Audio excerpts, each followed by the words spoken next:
Students, आज के इस वीडियो लेक्चर में हम basic accounting terminologies cover up करेंगे। स्टार्ट करने से पहले मैं आपसे रिक्वेस्ट करूंगी, अगर अभी तक आपने मेरे चैनल को सब्सक्राइब नहीं किया तो प्लीज़ चैनल को सब्सक्राइब कीजिए एंड चैनल लिंक अपने फ्रेंड्स के साथ शेयर करना मत भूलिएगा। वीडियो को लास्ट तक देखिएगा एंड वीडियो को लाइक करना मत भूलिएगा। ये हमने प्रीवियस वीडियो लेक्चर में हम qualitative characteristics of accounting information हम कवर अप कर चुके थे। अगर आपने वो वीडियो लेक्चर नहीं देखा तो फर्स्ट वीडियो लेक्चर भी जरूर देखिएगा।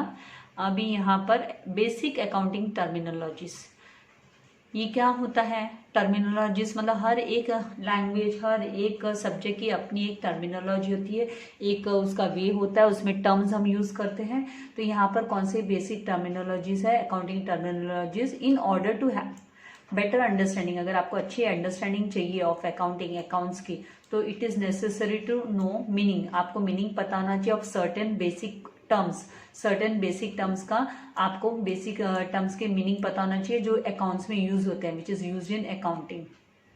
No, accounting is a versatile system, एक बहुत ही which serves as a large number of purposes. वो बहुत जो मॉडर्न बिजनेस वर्ल्ड के जो ऑब्जेक्टिव्स है, बहुत सारे ऑब्जेक्टिव्स को ये इनके ऑब्जेक्टिव्स को ये कवर अप करके देता है, सर्व करता है, सर्विस प्रोवाइड करता है।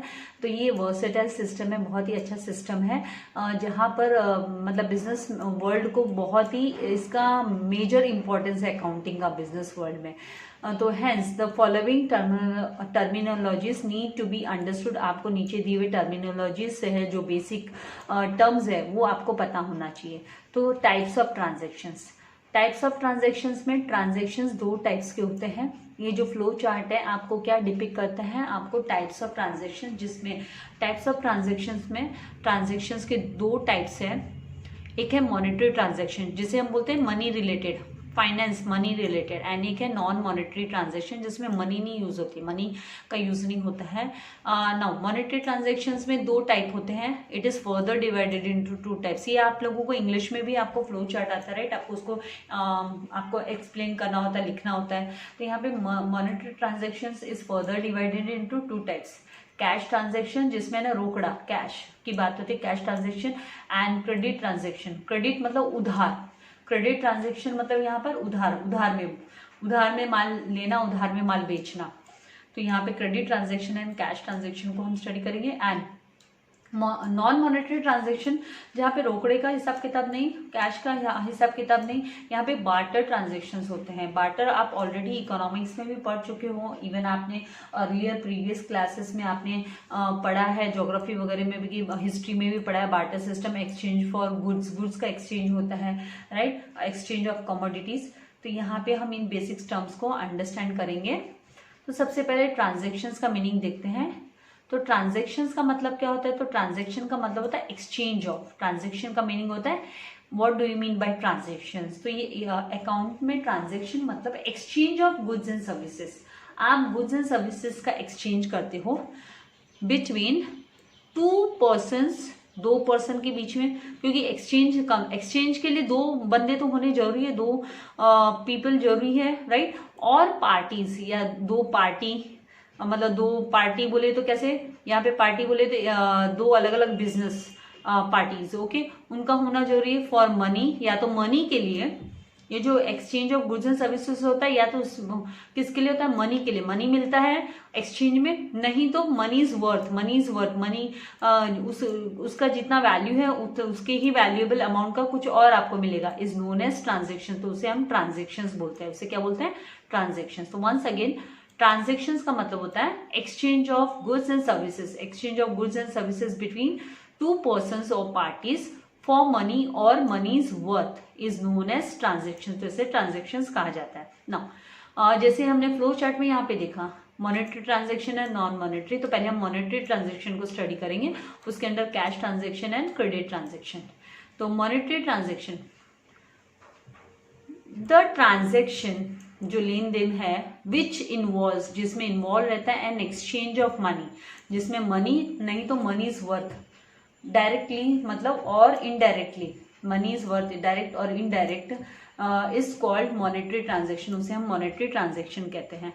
Only monetary transactions are recorded in the books of account. So हमारी जो बुक्स ऑफ अकाउंट्स है उसमें हम खाली जो मॉनेटरी रिलेटेड ट्रांजेक्शन है, मनी रिलेटेड मॉनेटरी ट्रांजेक्शन्स हम रिकॉर्ड करते हैं यहाँ पर। So only monetary transactions record किया जाता है। तो मॉनेटरी ट्रांजेक्शन 2 टाइप्स के हैं, cash transactions and credit transactions.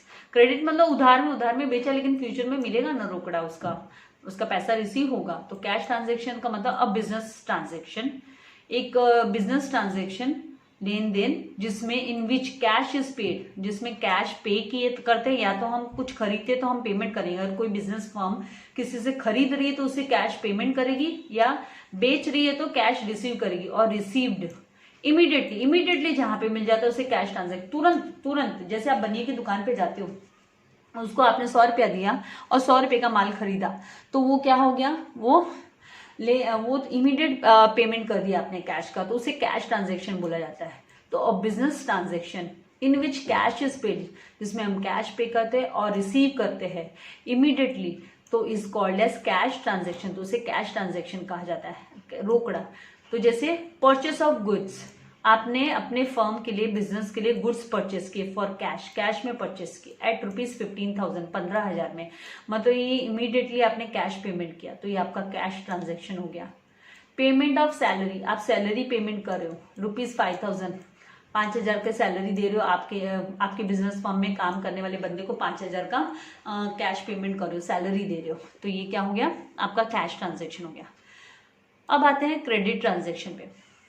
Credit transaction की बात करें तो a credit transaction is one, ये क्या होता है, इन विच कैश इज नॉट पेड, जिसमें हम कैश पेमेंट नहीं करते और ना ही कैश रिसीव होता है इमीडिएटली। लेकिन कब, इमीडिएटली रिसीव नहीं होता, ऐसा नहीं कि वो कभी रिसीव नहीं होगा, वो होगा, फ्यूचर डेट पे होगा। तो a credit transaction is one in which cash is not paid, जिसमें कैश नहीं पे किया जाता, कैश इज नॉट पेड और received immediately at the time of a transaction, transaction के टाइम पे इमीडिएटली रिसीव नहीं होता है या हम पे भी नहीं करते हैं, बट इज पेड और received at a later date, in future date. Later date मतलब फ्यूचर डेट पे हमको पेमेंट करना है या हमें पेमेंट रिसीव होने वाला है, कैश रिसीव होने वाला है, तो उसको हम क्रेडिट ट्रांजेक्शन बोलते हैं। उधारी में खरीदना बेचना, उधार में माल खरीदना बेचना। तो एग्जाम्पल के लिए यहाँ पे आपको दिया हुआ कि goods sold on credit, goods है ना उधार में बेचा, ऑन क्रेडिट आएगा तो मतलब आपका उधार में गुड्स सेल किया टू मिस्टर अमन को एट ₹8,000, 8,000 का सामान, 8,000 का माल मिस्टर अमन को उधार में बेचा, तो ये उधारी का माल। इसका ऐसा नहीं कि मिस्टर अमन विल नॉट पे, वो पे करेगा, फ्यूचर डेट पे करेगा। देन सेकेंड, सोल्ड मशीनरी बेच दी टू मिस्टर अमर सिंह को बेचा ऑन क्रेडिट पे बेचा। कितने अमाउंट है मशीनरी का, 20,000। तो ये जो 20,000 है ना वो इमीडिएटली रिसीव नहीं हुआ, इसका पेमेंट रिसीव नहीं हुआ क्योंकि सेल किया तो इमीडिएटली रिसीव नहीं हुआ पेमेंट। तो ये हमको फ्यूचर डेट में, मतलब बिजनेस को फ्यूचर डेट में मिलने वाला है, तो इसे हम क्रेडिट ट्रांजेक्शन बोलते हैं। आई होप आपको कॉन्सेप्ट क्लियर हो रहे हैं। नेक्स्ट हम आते हैं नॉन मॉनेटरी ट्रांजेक्शन्स पे। नॉन मॉनेटरी ट्रांजेक्शन क्या होता है, तो the transaction which does not involve N exchange of money, इसमें ना तो मनी का एक्सचेंज, इसमें एक्सचेंज मनी के लिए ना तो किसी प्रोडक्ट का एक्सचेंज होता है और ना ही मनीज वर्थ, डायरेक्टली और इनडायरेक्टली, ना तो डायरेक्टली ना इनडायरेक्टली, तो उसे हम बोलते हैं नॉन मॉनेटरी ट्रांजेक्शन्स। तो N exchange of one thing against another thing is called barter transaction. एक गुड का ट्रांजेक्शन, एक सामान के बदले हम दूसरा सामान मतलब देते हैं, तो उसे हम बार्टर ट्रांजेक्शन बोलते हैं, जो हम ऑलरेडी स्टडी कर चुके हैं, पहले भी हम स्टडी कर चुके हैं कि बार्टर ट्रांजेक्शन बोला जाता है। तो बुक्स ऑफ अकाउंट में इसे हम एंटर नहीं करते, तो इसकी entry recording of a business transaction in the proper form और a method in the books of account is called entry. तो उसे हम क्या बोलते हैं, एंट्री बोलते हैं। ये यहाँ पे हम ये नॉन मॉनेटरी ट्रांजेक्शन यहीं पे खत्म हो गया है। मतलब ये बार्टर ट्रांजेक्शन को जैसे ही मैंने एक्सप्लेन किया आपका A and B part. Non monetary transaction, यहाँ पर नॉन मॉनेटरी ट्रांजेक्शन का मतलब क्या होता है, transaction which does not involve N exchange of money और मनीज वर्थ डायरेक्टली और इनडायरेक्टली, ना तो डायरेक्टली ना इनडायरेक्टली, तो उसे नॉन मॉनेटरी ट्रांजेक्शन बोला जाता है। एंड और यहाँ पे बार्टर ट्रांजेक्शन का मीनिंग है कि N exchange of one thing against another thing is called barter transaction. तो इसे हम क्या बोलते हैं, बार्टर ट्रांजेक्शन बोलते हैं। तो ये टाइप्स ऑफ ट्रांजेक्शन हुए। अभी यहाँ पर हम बात करते हैं आगे टर्म्स के कि एंट्री का मतलब क्या होता है। तो एंट्री का मतलब अकाउंटिंग, हम अकाउंटिंग टर्म स्टडी करें तो उसमें एंट्री का मीनिंग क्या है। तो एंट्री मतलब recording of a business transaction.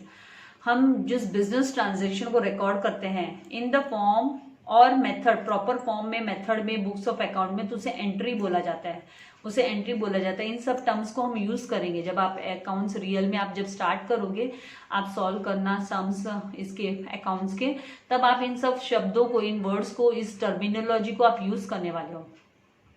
Second, narration. Narration क्या होता है। तो अ ब्रीफ एक्सप्लेनेशन, एक ब्रीफ एक्सप्लेनेशन दिया जाता है बिजनेस ट्रांजेक्शन का, कि माल बेचा, कि खरीदा, कि क्रेडिट पे है, कि कैश पे है। तो इसे हम है ना brief explanation of a business transaction for which an entry is pass, जिसके लिए हम एंट्री पास करते हैं उसका ब्रीफ ट्रांजेक्शन देते हैं, तो उसे हम नरेशन बोलते हैं। उसे हम क्या बोलते हैं, narration. So a brief explanation of business transaction for which an entry is passed is called as narration, उसको नरेशन बोला जाता है। And it is always given in a bracket, ये है ना हमेशा है ना ब्रैकेट में हमको लिखना होता है बिलो द जर्नल एंट्री। हम सीखेंगे कि जर्नल एंट्री क्या होती है। जर्नल एंट्री जो लेन देन का हिसाब किताब होता है उसे रिकॉर्ड करने का सिस्टम है, जो हम आगे जाके सीखने वाले हैं। तो वहां पर फिर हम वो जो जर्नल एंट्री फ्रेम करने के बाद में हम उसका ब्रीफ नरेशन भी देते हैं कि क्या ट्रांजेक्शन था। तो यहाँ पे ये narration it usually starts with, तो ये नरेशन लिखने के पहले है ना आप इसको स्टार्ट करते हो जब लिखने के लिए, तो बिंग, जैसे हम अभी मैं आपको एग्जांपल के तौर पे यहाँ पे जो ऊपर एग्जांपल है ये जो है ना goods sold on credit to mister Aman, ठीक है, इसको हम रिकॉर्ड कर रहे हैं, goods sold on credit to mister Aman. तो हम क्या लिखने वाले हैं, इसकी जर्नल एंट्री हम बनाना सीखने वाले हैं कि mister Aman account debit, who is the receiver, कौन रिसीव कर रहा है, तो मिस्टर अमन को माल मिल रहा है, तो Mister Aman account debit to sales account करके हम रिकॉर्ड करने वाले, उसको जर्नल एंट्री बोलते हैं। हम इसको काफी डिटेल में स्टडी करने वाले हैं। आपको अभी आप धीरे धीरे जब बेसिक रूल सीखते हुए जब सिस्टम सीखोगे तो ऑटोमेटिकली आपको आने वाला है। तो Mister Aman account debit to sales account करके हम एक जर्नल एंट्री, इसका जो वे है एंटर करने का, जर्नल एंट्री बनाने का, वो लिखने के बाद में हम ब्रैकेट में बिंग फिर हम यही चीज लिखने वाले हैं, being goods sold to mister Aman on credit. तो ये इसको हम क्या बोलते हैं, नरेशन, उसको हम ब्रीफ नरेशन बोलेंगे, ब्रीफ एक्सप्लेनेशन बोलेंगे जर्नल एंट्री का। तो ये हम आगे जाके काफी डिटेल में हम सीखने वाले हैं। यहाँ पे तो जस्ट टर्म्स की बात हो रही है, तो आपको टर्म जो है अकाउंटिंग टर्म वो देख लेना है। देन नेक्स्ट यहाँ पे जो टर्म है वो क्या है, गुड्स। तो गुड्स मतलब क्या होता है, तो अकाउंट्स में गुड्स का मतलब होता है the term goods refer to merchandise, मतलब टू मर्चेंडाइज, कमोडिटीज, सामान, आर्टिकल्स और थिंग्स इन विच और ट्रेडर ट्रेड्स, जिसमें ना ट्रेडर ट्रेडिंग करता है, मतलब जो माल है उसको माल, यहाँ पे मैंने माल शब्द यूज कर लिया। गुड्स है ना, गुड्स मतलब सामान, जो कमोडिटी है, आर्टिकल है, सामान है, उसको गुड्स बोला जाता है अकाउंटिंग टर्म में, गुड्स। जैसे यहाँ पे हमने कहा ना कि यहाँ पे एग्जाम्पल में देखो ना, द गुड्स सोल्ड, यहाँ पे गुड्स सोल्ड वर्ड आया है, तो गुड्स मतलब क्या है, तो कमोडिटी सोल्ड, गुड्स मतलब कमोडिटी। तो यहाँ पे और परचेस ऑफ गुड्स मतलब कमोडिटी, परचेस ऑफ कमोडिटीज। तो यहाँ पे गुड्स मतलब अकाउंट्स में गुड्स का मतलब क्या होता है, सामान। Okay, so these are purchased और मैन्युफैक्चर्ड, ये परचेस किए जाते हैं या फिर manufactured for the purpose of sale. हम सेल को ध्यान में रखते हैं कि हम बेचेंगे माल को एंड प्रॉफिट अर्न करेंगे, तो उस पर्पज से ये मैन्युफैक्चर किए जाते हैं, नहीं तो परचेस किए जाते हैं। परचेस करके रीसेल भी तो होता है। सो यहाँ पे एग्जाम्पल के लिए लिया है कि medicine are goods for the chemist. Chemist के लिए मेडिसिन क्या हो गई, केमिस्ट जो दवाई की दुकान वाला है उसके लिए जो दवाइयां है उसका सामान हो गई, कमोडिटी हो गई, उसके लिए गुड्स हो गया। वेजिटेबल्स क्या हो गए, तो वेजिटेबल्स है ना गुड्स हो गए, वेजिटेबल वेंडर के लिए, जो वेजिटेबल सेलर है, वेंडर है, उसके लिए वो गुड्स हो गए। Then third, parts like tyre हो गया, इंजन, गियर बॉक्स हो गया, केबल्स हो गया, ये are produce by a vehicle manufacturer. इसको कौन प्रोड्यूस करता है, तो व्हीकल मैन्युफैक्चरर प्रोड्यूस करता है, like Bajaj auto, hero Motors. तो इन सब के लिए है ना, ये जो है ना टायर्स, इंजन, गियर बॉक्स, ये सब क्या हो गए, गुड्स हो गए, ये सब गुड्स हो गए। आई होप आपको कॉन्सेप्ट क्लियर हो रहे हैं, समझ में आ रहे हैं, और धीरे धीरे आप बार बार रिपीटेडली जब रीड करोगे, वीडियो सुनोगे, आप कॉन्सेप्ट्स को समझोगे तो आपको इजीली समझ में आ जाने वाला है। इसमें कोई हार्ड एंड फास्ट नहीं है, कोई तकलीफ आपको आने वाली नहीं है, आप अच्छे से कर सकते हो, कोई टेंशन लेने वाली चीज नहीं है आपको। तो नेक्स्ट वीडियो लेक्चर में मैं आप लोगों के लिए यहाँ पर ये जो कैपिटल एंड ड्राइंग क्या होता है उसको मैं डिटेल में आप लोगों को एक्सप्लेन करूंगी। तो थियरी पार्ट को आपको छोड़ना नहीं है, थियरी आपको जरूर सुनना है, क्योंकि इससे आपकी टर्मिनोलॉजी है, जो अकाउंटिंग टर्मिनोलॉजी है वो क्लियर होगी तो आगे आपको तकलीफ नहीं आएगी। इसीलिए तो यहाँ पे ये जो फर्स्ट चैप्टर पूरा थियोरेटिकल चैप्टर ही है आप लोगों के लिए। वीडियो को लाइक करना मत भूलिएगा, शेयर जरूर कीजिएगा। Thank you very much, God bless you all dear.